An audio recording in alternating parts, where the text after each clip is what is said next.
Hello and welcome to my channel. It's lovely to have your company here again today. If you're new here, I'm Angelina, and today we're diving into a very important topic, the solitary voice. I've made a few notes here, otherwise I will ramble on. So, whether you are a singer or a writer, using your voice in either art form can be isolating. So today, I want to touch on a few thoughts that highlight both the isolating aspects of these two art forms and also how we can overcome this isolation. So let's look at the solitary voice in singing first. Now, the most important thing to remember about singing is that your voice is uniquely yours. Often, you'll evoke emotions in yourself and others that may not be fully understood. So, this uniqueness can feel isolating, but it also offers a personal journey of self-discovery. And as your voice develops, so will your journey with and to yourself. For me, one aspect of isolation I felt as a singer was that it led me to writing, for example, because I had to travel quite a lot to different countries where I had to sing, and it often felt very lonely and isolating. I couldn't speak to anyone because, of course, I had to save my voice for my performances. So I started writing. Now, when I was little, a kid, I used to tell stories to my siblings. So I started writing these stories. I started journaling first, then I started writing the stories and plays and novels, and yeah, the rest is history. So it's very important to find a meaningful way forward out of the isolation that brings you joy. For me, it was writing, but it will be different for everybody else. So the second aspect of feeling isolated as a singer is that dreaded inner critic.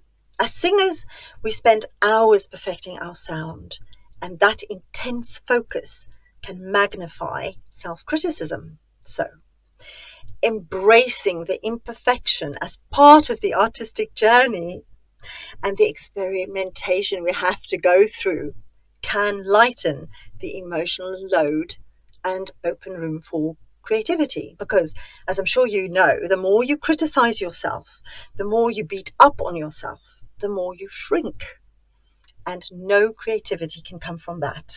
We need expansion of our souls to be able to create wonderful art. So self-acceptance is the key. Oh yes, it is. So thirdly, as singers, we deal with vulnerability. Those of you who sing know exactly what I'm talking about. Sharing our voice requires exposing ourselves emotionally. It's kind of a naked feeling when you're standing in front of an audience. So this can be terrifying and increase our feelings of loneliness because the audience may not perceive the emotional risks we're taking. But building resilience through self-acceptance helps to counter this isolation.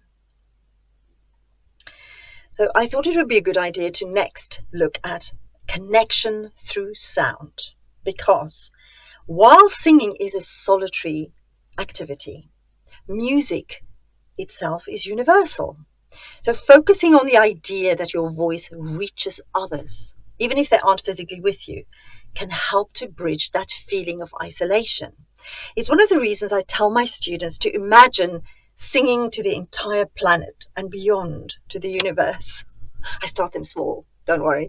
I start them thinking that they're singing in a hall, and then an arena, and then the planet, and then the solar system, and then the universe. It's not to get them to sing louder.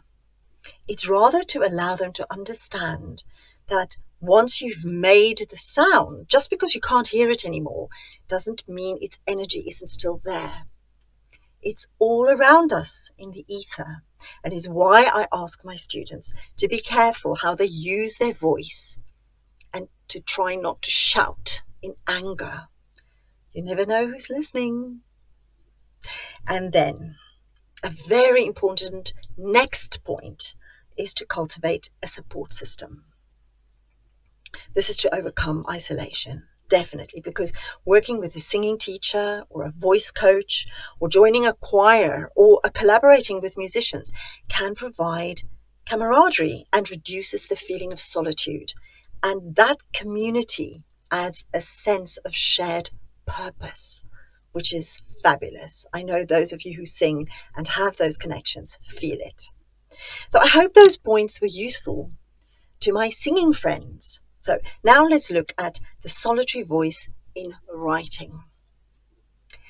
First, writing involves creating personal, unique worlds and imagery that no one else initially sees or experiences. And this internal creative process can be isolating, but it can also be enriching as it strengthens our self-trust and independence in our vision. So the second point to make is the emotional demands of your characters. Writers often carry the burdens of their characters' emotions, which can feel heavy and solitary. But practicing detachment or creating a clear boundary between yourself and your character's experiences can ease this burden. And this is very important to do because just like actors, writers have to feel everything their characters are feeling in order to write them believably, right? So I feel, therefore, the next point is very important to raise. It's feedback from others. Writing, like singing, can benefit from trusted feedback. I'm emphasizing the word trusted.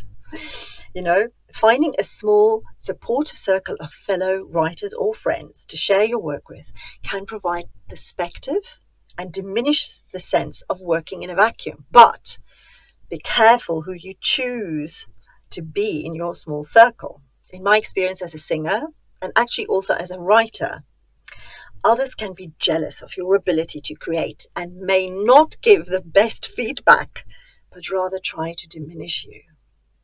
And what you want is support and honest, kind feedback that will help you to improve your writing and to grow as a writer.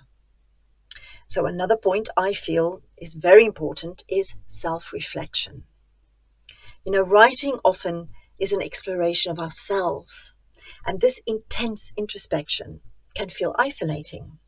So it's very important to reconnect with the world. It's true. Take breaks.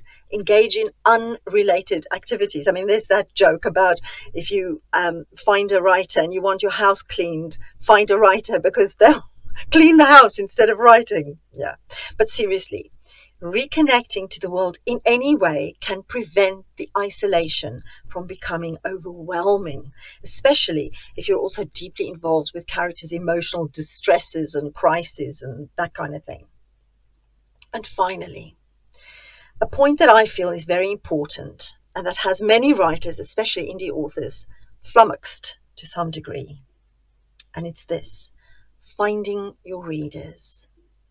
Knowing that your writing will eventually connect with readers can lessen the isolation. Even if readers aren't present during the creation, the anticipation of shared experiences and the idea of readers engaging with your work provide a sense of connection. But this is one reason why it's so important to have a small group of trusted friends and readers supporting you as you write. Both singing and writing, while solitary, reach their fullest potential when shared with others. It's my sincere belief, and I've spoken to this so many times with all my arty friends, that art is only half done by the artist. The other half that completes the art is when it reaches its intended audience. So, embracing the sense of community and the completed outcome of the art can be a powerful antidote to the isolation inherent in the creative process. I hope you'll agree. So in conclusion, I'll say this: keep nurturing that solitary voice. It's where some of the deepest, most profound art emerges. Thank you for joining me on this journey through the voice.